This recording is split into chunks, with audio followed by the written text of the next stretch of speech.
Əziz Invest Time izləyiciləri, mən Maliyyə İqtisad Kollecinin 3-cü kurs tələbəsi Kərimova Olqa. Bu bizim podkastımızın ikinci buraxılışıdır. Eyni ilə mən də sizi salamlayıram əziz izləyicilərimiz. Mən Azərbaycan Maliyyə İqtisad Kollecinin məzun tələbəsi Nizad Əhmədov.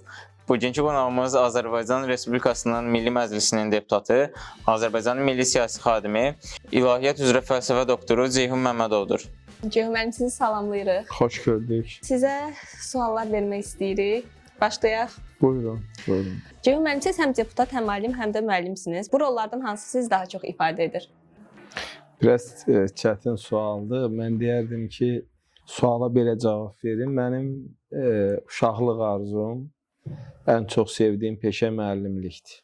Və mən həmişə müəllimliyə, öyrətməyə, təhsilə marağım olubdur. Və bu gün də müəllim kimi fəaliyyətimi davam etdirirəm. Və çalışıram ki, təmsil etdiyim bütün sahələrdə həmin işin haqqını verim. Düşünürəm ki, burada əsas meyar insanın üzərinə düşən məsuliyyəti dərk etməsidir və onu layiqincə təmsil etməsidir. Və bu peşələrin, bu sahələrin hər biri çox şərəflidir və hər biri çox önəmlidir və ona görə düşünürəm ki, bu suala yanaşmada bu kontekstdən yanaşmalıyam, amma mən gənclərlə işləməyi çox sevirəm, onu xüsusi qeyd etmək istəyirəm. Bəs xaricdə aldığınız təhsil, o fərqli mühit sizin dünya görüşünüzü necə formalaşdırdı? Nəzərə alsaq ki, mənim təhsilim ilahiyyat təhsili olubdur. Yəni, mən əslində ixtisasca ilahiyyatçıyam və mən təhsilimdə 2 istiqamət üzrə diplom almışam. Yəni, bir ilahiyyat, bir də eyni zamanda ərəb dili üzrə və ilahiyyat təhsili birbaşa mənəvi dəyərlərlə və əxlaqla sıx bağlıdır. Yəni, bu təhsilin özünün əsas məqsədi də, mahiyyəti də nümunəvi şəxsiyyətin formalaşdırılmasıdır, əxlaqlı, imanlı və kamil bir şəxsiyyətin formalaşdırılmasıdır.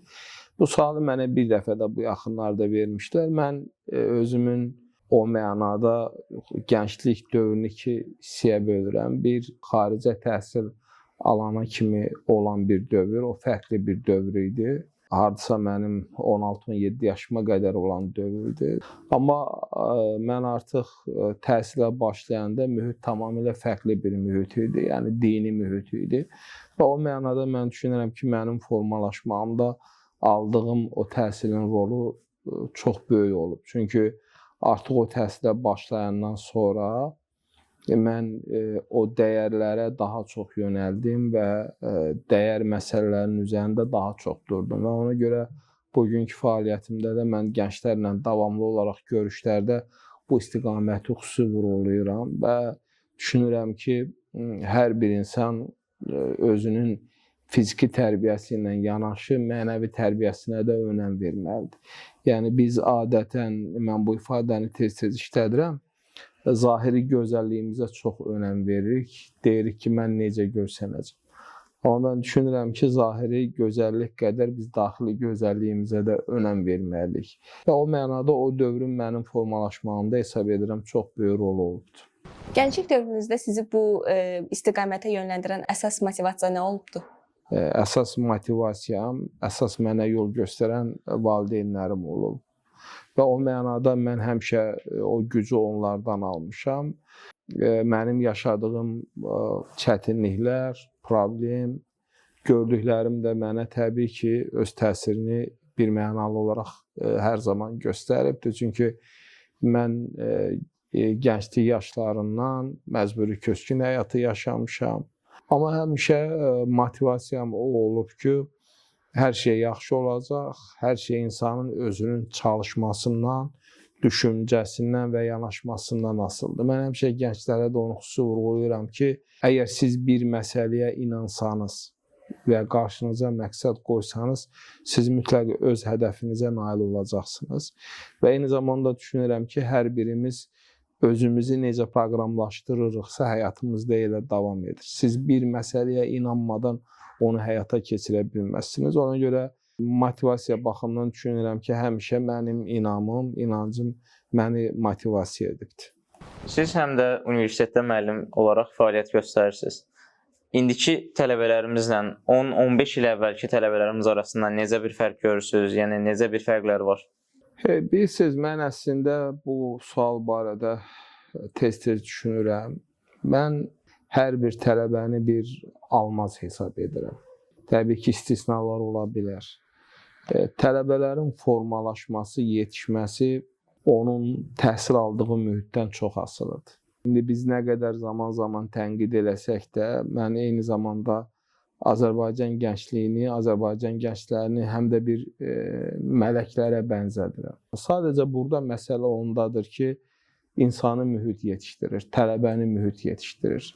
Siz hansısa bir toxumu münbit torpağa əkəndə, bastıranda orada yaxşı məhsul əldə edirsiniz. Və bunu mən dəfələrlə qeyd etmişəm ki, Azərbaycan gəncləri çox potensiallıdırlar, çox bacarıqlıdırlar və mən deyərdim ki, dünyanın ən potensiallı, ən bacarıqlı gəncləri bizim gənclərimizdir. Sizcə Azərbaycanda tədrisdə nəzəri biliklərlə praktiki bacarıqlar arasında balans var? Ümumiyyətlə, mən düşünürəm ki, biz ümumiyyətlə təhsil sistemini dəyişməliyik. Təkcə bizdə yox, dünyada. Və xüsusilə bizdə təhsil daha çox qurulub nəzəriyyə üzərində. Bu effektiv bir təhsil deyil. Yəni, söhbət ondan gedir ki, tələbə 4 il nəzəriyyə keçir, birdən-birə gəlir praktikaya, praktikada da heç nə yoxdur. Çünki o praktikaya keçmir. İndi bəzi istisnalara çıxmaq şərtinə. Ona görə mən o mənada deyirəm ki, biz yenidən bu məsələ barədə ciddi şəkildə düşünməliyik ki, yəni işə götürənə nə lazımdır, işə götürən nə istəyir? Misal üçün, müxtəlif sahələri deyə bilər. Tutaq ki, tərcüməçi. Biz universitetdə tərcüməçiyə praktik bilgilər veririkmi? Maliyyəçi veririkmi?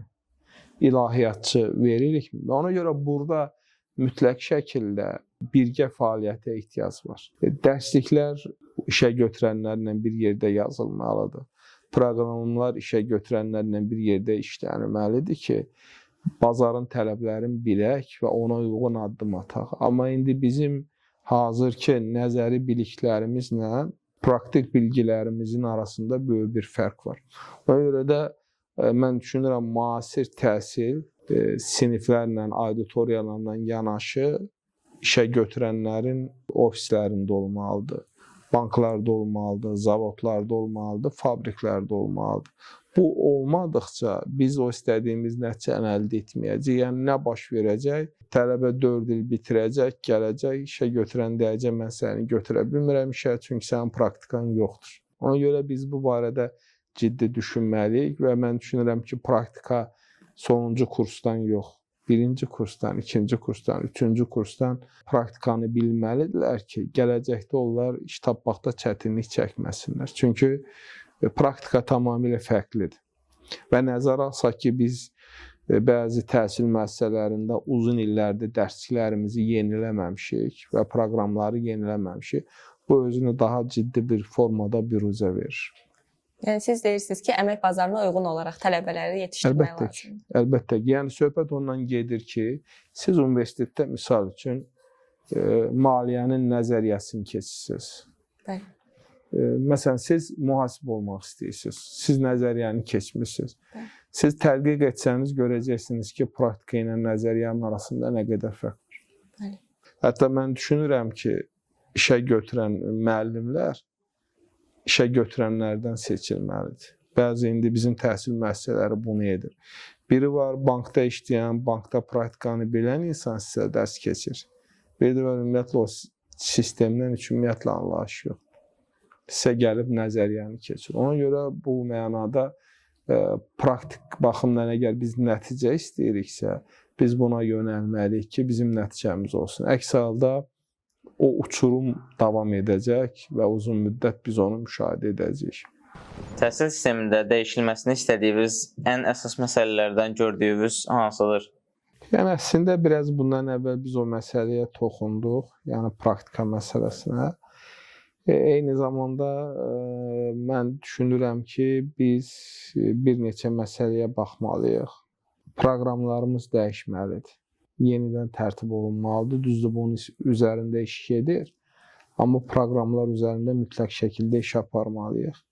Düşünürəm ki, artıq dünya buna doğru gedir. Biz də yavaş-yavaş magistraturanın 1 il səviyyəsinə endirilməsi, bakalavrın isə 3 il ilə endirilməsi barədə düşünməliyik. Bu biraz çətin prosesdir.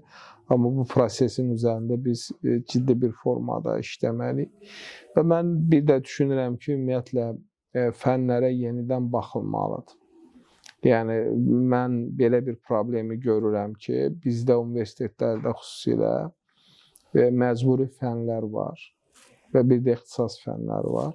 Və bu məcburi fənləri biz tədris edirik lazımdır, amma bu məcburi fənlər ixtisas fənlərinin daha dərindən mənimsənilməsinə öz mənfi təsirini də göstərir. Bu təbii ki, bir sistemdir. Bu sistemə yenidən ciddi bir formada baxmaq lazımdır ki, bax, bu məsələləri biz tənzimləyə bilək. Misal üçün, ingilis dili mütləq keçirilir.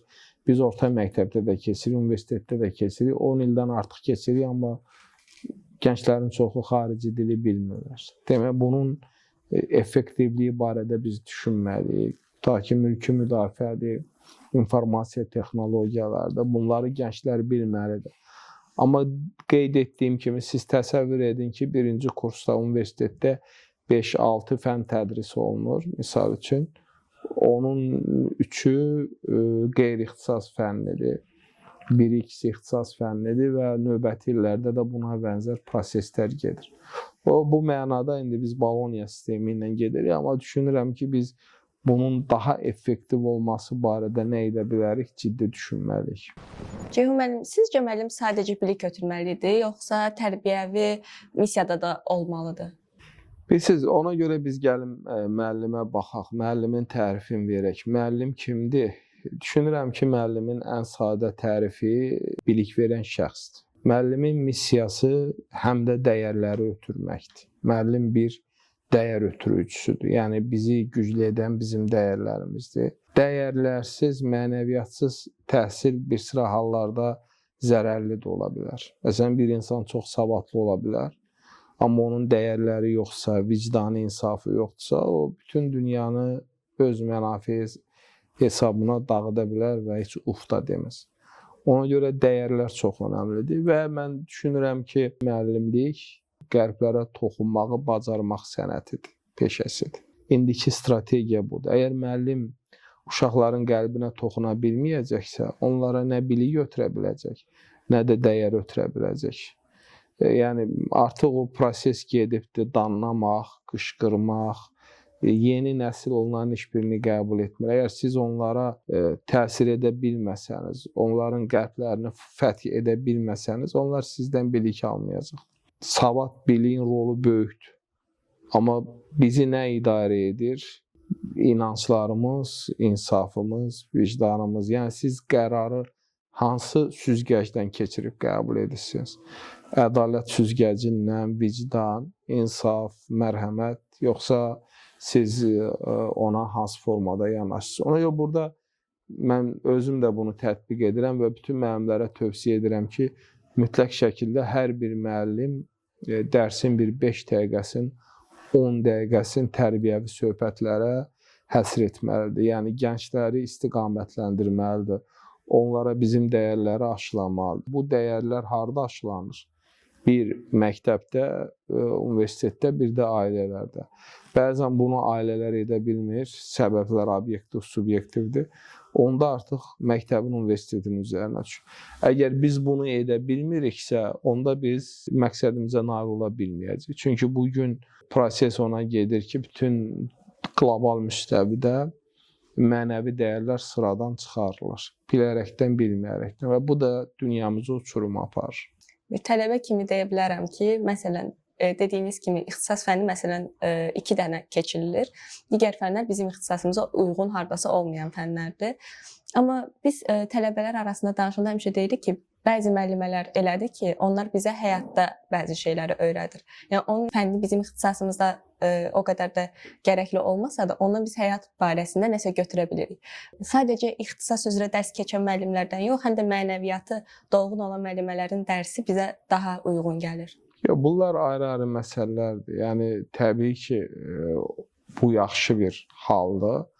Və o mənada müəllimin rolu böyükdür. Yəni müəllim bunu duymalıdır. Çünki bəzən bir gənc bütün dünyanın taleyini dəyişə bilər.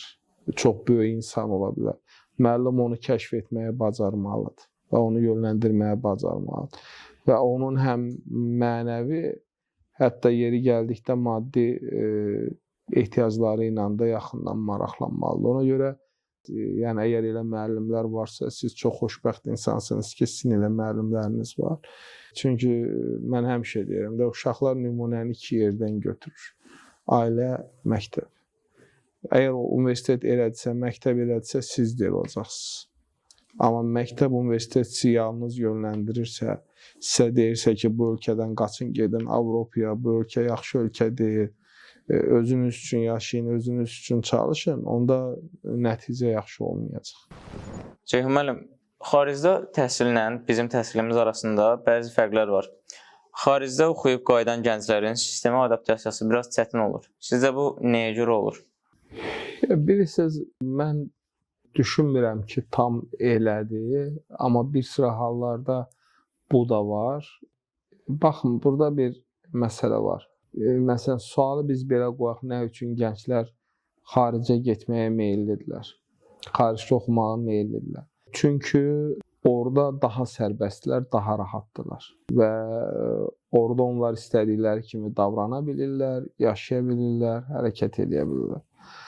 Bura gəlib adaptasiya məsələsinə gəldikdə isə burada məsələ ondadır ki, bizdə çərçivələr biraz çoxdur. Bu çərçivələrin çoxu da yəni yerində olan çərçivələrdir, amma o çərçivələr orada yoxdur. Yəni misal üçün siz Avropada təhsil alanda, Qərbdə təhsil alanda çox sərbəstsiniz və rahatsınız. Buradakı kimi təlaş, buradakı kimi imtahan və s. məsələlər o qədər yoxdur və burada adaptasiya məsələsi odur, sərbəstlik, rahatdır. Mental dəyərlər biraz fərqlidir, baxış fərqlidir, yanaşma fərqlidir. Yəni siz orada 4 il fərqli bir mühitdə təhsil alırsınız və oranın xarakterin, xüsusiyyətin, bəzən də dəyərlərini götürürsünüz və bura gələndə artıq adaptasiya ola bilirsiniz. Ona görə mən gənclərə həmişə tövsiyə edirəm ki, siz bakalavru burada oxuyun, magistraturanı xaricdə oxuyun.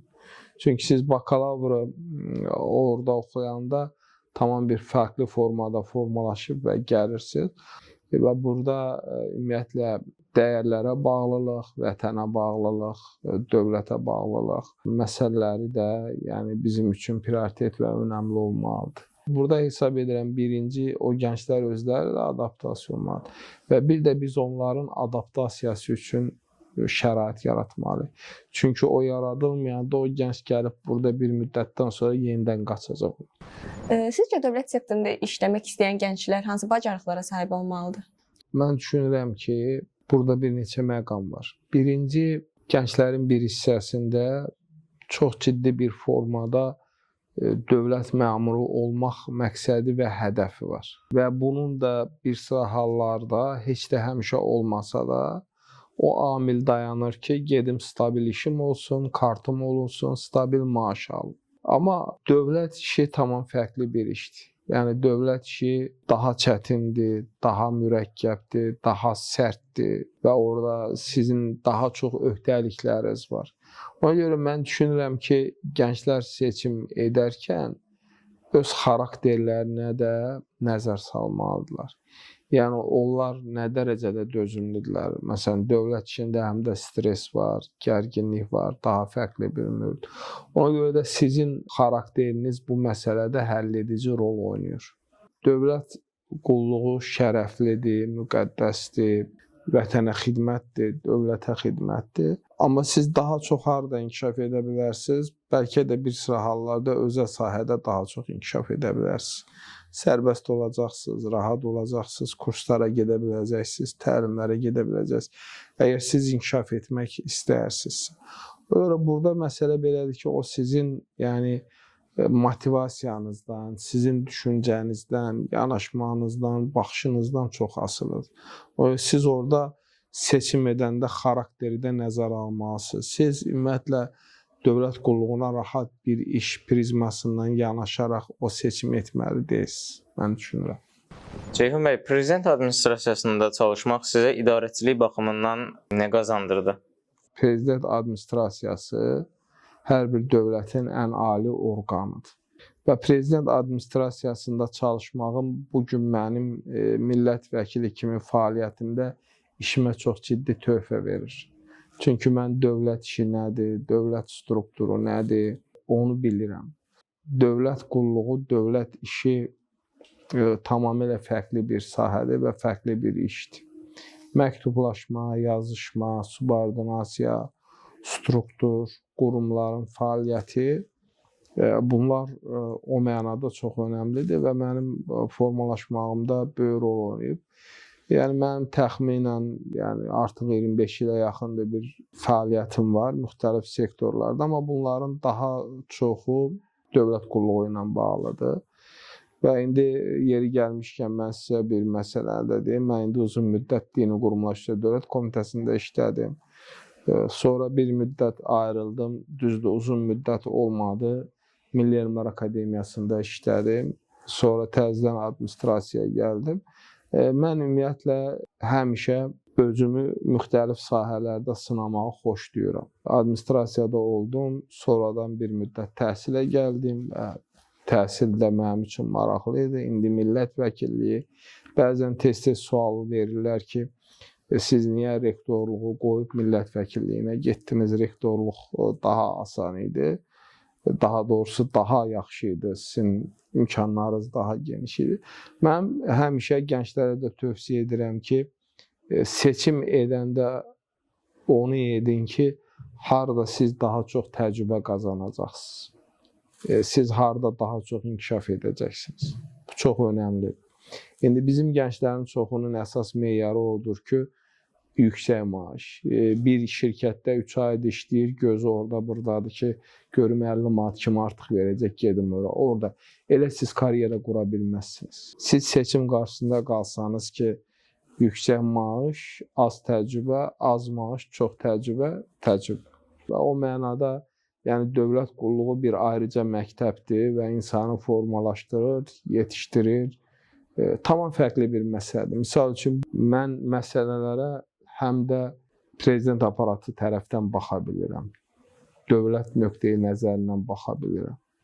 Yəni, misal üçün, bir qərar olanda ona adi insanlar düşünür ki, yox, bu nədir, niyə belə? Amma o prizmadan siz baxanda siz anlayırsınız ki, bu qərarın arxasında nə durur və amac və məqsəd nədir. O mənada, yəni bu cür təcrübə çox önəmlidir və praktika çox önəmlidir. Çünki insanı formalaşdırır, yetişdirir. Və sizcə gənclər niyə belə tez ruhdan düşürlər? Bilirsiniz, baxın, mən bu misalı son vaxtlar tez-tez deyirəm. Yəni, bir insan uğur qazanmaq üçün nə etməlidir? Məqsəd yönlü olmaq, hədəf yönlü olmaq, sistemli olmaq, əzmkar olmaq, çalışqan olmaq.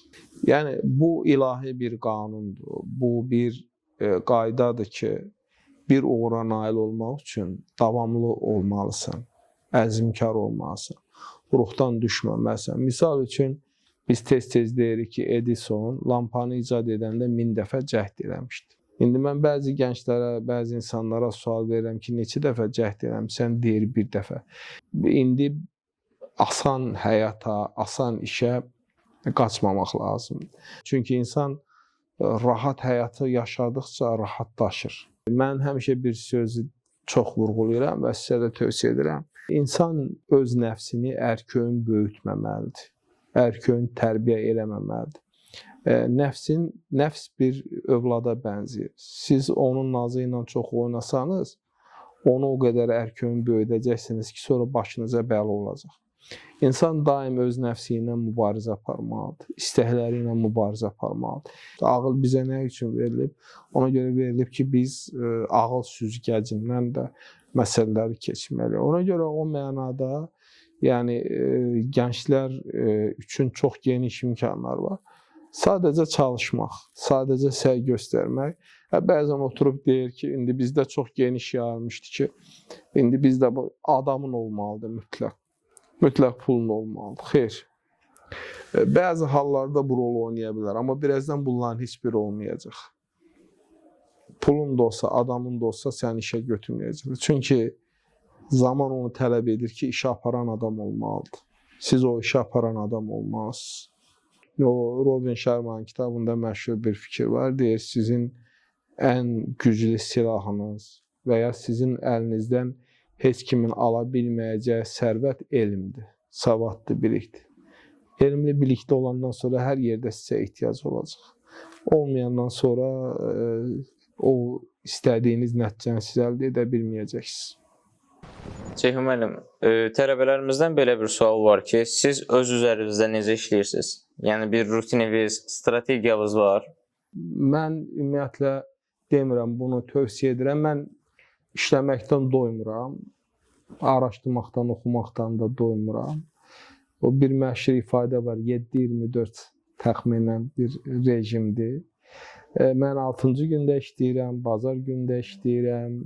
Yəni bunu özümü tərifləmək üçün yox, gənclərə onu təlqin etmək istəyirəm ki, gənclər zəhmətkeş olmalıdır. Məsələn, indi gənclərlə mən görüşürəm, hamısı 6 bazar istirahət eləmək istəyir çoxu. Siz gedin xaricdə baxın. Bax, o tanınmış şirkətlərin rəhbərləri çox heç gecə də yatmır. Tanınmış adamlar, liderlər, siyasətçilər. Yəni, məsələn, Elon Musk olsun, başqaları olsun, Steve Jobs olsun, digərlər olsun. Onların siz həyatına baxanda gündə ən azı 17 saat onların işlədiyini görürsünüz. Yəni, biz onlarla özümüzü müqayisə eləmirik. Mən bir məsələdən bir məsələyə gəldim. Amma mən o məsələni xüsusi vurğulamaq istəyirəm ki, siz bilik acı olmalısınız. Mən kifayət qədər təcrübəm olsa da, biliyim də olsa, bugün yeni axtarışdayam. Hər saniyə, hər dəqiqə özümə sual verirəm ki, yeni nə öyrənim, yeni nə maraqlanım və hər şeylə də maraqlanıram və hər şeyi də öyrənməyə çalışıram. Ona görə yəni mən gənclərə də onu tövsiyə edirəm. Məsələn, birdən elə olur ki, mən o qədər alidə oluram ki, birdən görürəm ki, artıq gözüm yerindən çıxmaq üzrədir. Çünki bizim işimiz elədir, mütaliə. Həm də mənim işim belədir ki, mən həm müəllim kimi fəaliyyət göstərirəm, həm məqalə yazıram, həm kitab yazıram, həm bizim siyasi fəaliyyət var. Və o mənada iş qrafiki biraz gərgindir. Çox vaxt hiss edirəm, dincəlmək lazımdır, amma onu bacarmıram. Ona görə amma gənclərə yekunda onu tövsiyə edirəm ki, dincəlməyi də yadlarından çıxartmasınlar, amma dincəlmək işləməyə üstələməz.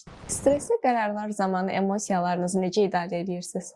Birinci, onu mən qeyd edim ki, düzdür, çoxu məni sakit, kənardan təmkinli insan kimi görür. Məndə biraz emosionallıq var. Amma düşünürəm ki, emosionallıqdan da uzaq olmalısınız. Çünki mənim təhlilim odur ki, yanlış qərarların çoxu insan emosional olanda verir. Ona görə tövsiyə odur ki, emosional halda, qəzəbli olduğunuz halda heç bir qərarı qəbul etməyin. Və düşünürəm ki, çalışıb maksimal dərəcədə insanların ürəyini qırmaqdan da uzaq olmaq lazımdır. Amma tələbkarlıq da öz yerində olmalıdır. Ceyhun bəy, uğursuzluq yaşadığınız bir məqam olub, bu sizə nə öyrədib? Mən düşünürəm ki, bu kimi məsələlərdə insana ən çox motivasiya verən, ona dəstək olan onun inancıdır. Gəldiyim qənaət odur ki, əgər həyatda nə isə istəmişəmsə, onu Allah mənə qismət etməyibsə, bunun bir ciddi səbəbləri və əsasları olub. Bunun dini əsası da var ki, yəni Quranda keçir ki, siz bəzi işləri özünüz üçün zərərli hesab edirsiniz. Allah Taala xeyirli bildiyi üçün onu sizə qismət edir və ya əksinə. Amma bir işə siz çalışırsınızsa, alınmırsa, orada da bir qismət və hikmət var. Amma mənim son vaxtlar gəldiyim qərar ondan ibarətdir ki, əgər insan çətinlik yaşayırsa, uğursuzluq yaşayırsa, bu da Allah Taala'nın bizə nəyisə başa salmaq üçün atdığı bir addımdır. Sadəcə uğursuzluq halında siz yıxılmamalısınız. Durub yolunuza davam etməyi bacarmalısınız. Uğurlu insanların fərqi ondadır ki, onlar dəfələrlə yıxılıb, durub davam edirlər. Uğursuz insanların isə fərqi ondadır ki, onlar yıxılandan sonra ayağa durmurlar. Ya, bu çox önəmli bir məsələdir. Ona görə də baxın, çox tanınmış istər bir siyasətçi olsun, istər bir iş adamı olsun, hamısının həyatında hansısa bir uğursuz qərarlar olub, uğursuz hallar olub. Bu kimi halların hamısında bir ilahi mesaj var, bizə nəyisə izah etmək var, bizə nəyisə başa salmaq var. Biz onu sadəcə anlamalıyıq. Misal üçün, mən vaxtı ilə bir universitetdə çox çalışdım, müəllim olum. Və o universitet məni müəllim kimi işə götürmədi. Və mənə çox pis təsir elədi ki, məni işə götürmədilər. Mən səbr etdim, təmkinlə yoluma davam elədim. Və həyat elə gətirdi ki, mən gəldim, rektor oldum, müəllim oldum və bu müəllimlik də elə oldu ki, mən heç yerə müraciət etməmişdim. Bir gün məni rəhbərim çağırdı ki, necə baxırsan, mən istəyirəm ki, sən universitetdə müəllim kimi davam eləyəsən. O vaxt mən prezident administrasiyasında işlədim və beləliklə mən artıq başladım müəllim kimi fəaliyyət göstərməyə. Ona görə bu elə bir məsələdir ki, ruhdan düşməmək və davam etmək və yanlış qərarları verməmək. Bu çox önəmlidir. Sizcə sosial şəbəkə gənclərin həyatında necə təsir göstərir? Bilirsiniz, son vaxtlar bu məsələ çox geniş müzakirə olunur. Əslində, sosial şəbəkə bugün bizim üçün çox geniş imkanlar yaradır. Burada məsələ belədir. Ya biz sosial şəbəkəni lehimizə işlədəcəyik, ya da əleyhimizə işlədəcəyik. Bu, insandan insana və cəmiyyətdən cəmiyyətə dəyişən bir məsələdir. Bizim cəmiyyətdə əksər hallarda əleyhimizə işləyir. Ya biz burada, üzr istəyirəm, tərbiyəsizliyimizi göstəririk, ya geyimimizi göstəririk, ya yeməyimizi göstəririk, ya şou ilə məşğulə, ya da biz burada maarifləndirmə işi aparırıq, təbliğat işi aparırıq. Məsələn, siz girsəniz TikTokun Çin segmentinə, baxarsınız ki, orada daha çox tərbiyəvidir. Əxlaqi məsələlər var, tərbiyəvi məsələlər var. İşə götürənlə işçilər arasında münasibət, bəlkə sizin də qarşınıza çıxıb, onlar tez-tez roliklər çəkirlər. Məsələn, müdir gəlir, təmizlikçi ilə necə söhbət edir, davranır, işə qəbulda necə davranırlar və s. Amma təəssüf ki, biz onu öz dediyimiz formada fərqli bir yönə çıxarmışıq. İndi bəzən bizdə deyirlər, sosial medianı bağlayaq. Bu çıxış yolu deyil. Sadəcə sosial media cəmiyyətdəki o məsələləri üzə çıxarır. Məsələn, mən bir vaxt bu rusların adnoklastikini araşdırdım maraq üçün və gördüm ki, dövlət tərəfindən və ayrı-ayrı şəxslər tərəfindən orada nə qədər tərbiyəvi ailə dəyərlərini təbliğ edən xüsusi səhifələr var. Mən illər öncə TikTokda səhifə yaradanda bütün Azərbaycan mediası mənə çıxdılar ki, ay müəllim, sizin orada nə işiniz var? Ora belə tərbiyəsiz yerdir, əxlaqsız yerdir. Mən o vaxt dedim ki, baxın, mən gördüm ki, gənclər TikTokdadırlar. Mən də getdim TikToka. Və ona görə mən bugün oradayam və orada paylaşıram, edirəm. Yəni, bugün sosial media güclü bir silahdır. Bugün bizi idarə edən sosial mediadır. Nə qədər yox desək də, bugün biz idarə olunuruq. Təsəvvür edin ki, o sosial media bir pultdur, bizi idarə edir. Baxırıq, biri ora gedib onu edirik, biri onu geyinib, biz də geyinirik, biri onu yeyib, biz də. Yəni, bu idarə olunur. Amma şuurlu və düzgün bir sağlam yanaşma olanda biz daha çox nəticələr əldə edə bilərik. Ona görə də orada məzmundan çox məsələ asılıdır. Neçə yazıçımız sosial mediada var, bir-iki istisna çıxmaq şərti ilə. Neçə yazıçımız canını açır. Neçə alimimiz bunu edir. Biz etmirik, amma müğənnilər, bir-iki dəfə mən ad çəkdim, aləm dəydi bir-birinə. Onlar hər gün orada canını açırlar. Və bəziləri orada hər gün öz əxlaqsızlığını tərbiyə edir. Biz də deyirik ki, buralar pis yerdir, bizim orada işimiz yoxdur. Ona görə elə cəmiyyətlər var ki, onların lehinə işləyir. elə cəmiyyətlər var ki, əleyhinə işləyir. Məsəl üçün siz baxın, xüsusilə məsələn BBC-dir, başqa o tanınmış xəbər agentlikləri görün nə dərəcədə peşəkar səviyyədə sosial mediadan istifadə edib beyinləri yuyurlar. Bax, o mənada sosial media böyük bir gücdür və gələcəkdə də böyük bir güc olacaq. O sosial media vasitəsilə inqilablar da edəcəklər, müharibələr də edəcəklər. Bugün müharibə sosial mediada gedir. Bugün müharibə informasiya meydanında gedir. Artıq tank, top, tüfəng birazdan o qədər də rol oynamayacaq. Siz daxildən ölkəni çökdürəndən sonra, mənəvi baxımdan onları məhv edəndən sonra artıq onu işğal etmək asan olacaq. Silaha, topa ehtiyac olmayacaq. Ceyhun bəy, bugünkü bir gənc sizi dinləyirsə, ona ilk olaraq nə mesaj vermək istəyirsiniz? Əslində biz bəzi mesajları verdik. Mən gənclərə birinci tövsiyə edərdim ki, mütləq şəkildə savadlı olsunlar, bilikli olsunlar. İntellektual səviyyələrini yüksəltsinlər, dünya görüşlərini zənginləşdirsinlər, xarici dilə önəm versinlər, kompüter, informasiya texnologiyalarına önəm versinlər, əzmkar olsunlar, zəhmətkeş olsunlar, çalışqan olsunlar, daim öz üzərlərində işləsinlər. Çünki baxın, mən bunu gənclərə tez-tez deyirəm, bax bizim bu hazırki həyat bir qaçış meydanına bənzəyir. Xüsusilə siz gənclər.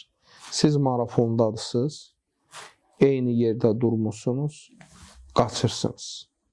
Sizlərdən kim daha hazırlıqdırsa, daha çox çalışıbsa, o birinci finişə, o son nöqtəyə gedib çatacaq.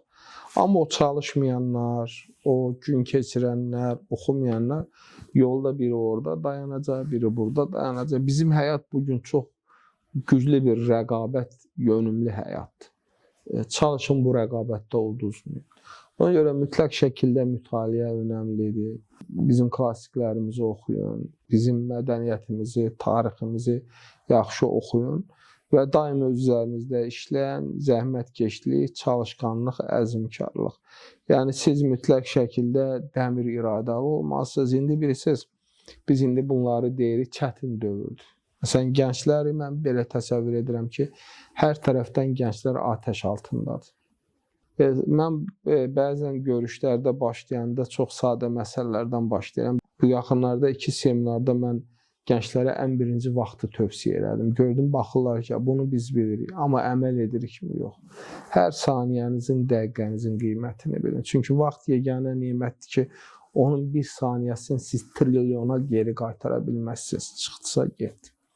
Sağlamlığınızın qədrini bilin. Yəni, sağlamlıq olmasa siz işləyə bilməyəcəksiniz. Amma bugün təəssüf ki, qidalar da, içkilər də, o görə o sağlam həyat, sağlam düşüncə, sağlam baxış, bunlara çox ciddi önəm vermək və sağlam istiqamətdə getməkdir. Və sağlamlıq təkcə fiziki yox, mənəvi baxımdan da çalışın, sağlam olun. Ceyhun müəllim, çox sağ olun suallarımızı cavablandırdığınız üçün. Çox xoş oldu sizlə tanış olmaq. İzləyicilərimizə nəsə demək istəyirsinizsə? Mənə də çox xoş oldu. Yəni sizi tanımaq, sizlə ünsiyyətdə olmaq. Çünki siz bizim gələcəyimizsiniz. Bizim gələcəyimiz sizdən asılıdır. Və mən bu cür gəncləri görəndə fəxr edirəm. Mən sizin kollecdə olmuşdum. Çox razı qalmışdım. Belə bir təhsil müəssisələrimizin olması da məni çox sevindirir. Və bu layihə özü çox önəmli bir layihədir. Gənclərin inkişafı baxımından çox önəmlidir. Yəni, tələbələr podkastda iştirak edirlər, hazırlayırlar, suallar verirlər. Və ona görə mən sizin kollecə də uğurlar arzulayıram. Və düşünürəm ki, sizin bax bu cür yanaşmanızda Davud müəllimin də böyük rolu var. Yəni sizi təşviq edir, motivasiya edir və bu layihəyə də uğurlar arzulayıram. Düşünürəm ki, bu cür layihələrə böyük ehtiyac var. Siz bayaq biz məzmundan danışdıq. Biz YouTube olsun, digər platformalar olsun, onları bu cür məzmunlarla zənginləşdirməliyik və insanlara seçim imkanı verməliyik. Mən düşünürəm ki, hər bir faydalı biliyin, hər bir faydalı məlumatın, verilişin bir alıcısı var. və ona görə də bu yolda sizə uğurlar, müvəffəqiyyətlər və inanıram ki, sizin bu layihəniz çox uğurlu olacaq, çox faydalı olacaq və Azərbaycan gəncləri bu layihədən bəhrələnəcəklər və bir daha gənclərə səslənərək vətənpərvər olmağı, çalışmağı, öz dövlətlərini sevməyi, onu göz bəbəyi kimi, öz ailələrinin namusu kimi qorumağı tövsiyə edirəm və bu gün də Azərbaycan gəncləri belədir. Qeyd etdiyim kimi bir daha sizə uğurlar, müvəffəqiyyətlər arzulayıram. Çox sağ olun. Çox təşəkkür Sağ olun. edirik. Əziz izləyicilərimiz, Ceyhun müəllimə öz minnətdarlığımızı, təşəkkürlərimizi bildiririk. Siz də gələn səfərki qonağımızı və bu video haqqında fikirlərinizi, ümumən fikirlərinizi bölüşmək istəyirsinizsə, şərh bölməsində əlavə eləyə bilərsiniz. Həmçinin kanalımıza abunə olub, bu videonu like etməyi də unutmayaq. Bu yeni qatıldığımız YouTube macərasında alqoritmaya qalib gəlməyimizə kömək olarsınız inşallah. Hələlik gələn görüşlərə dək.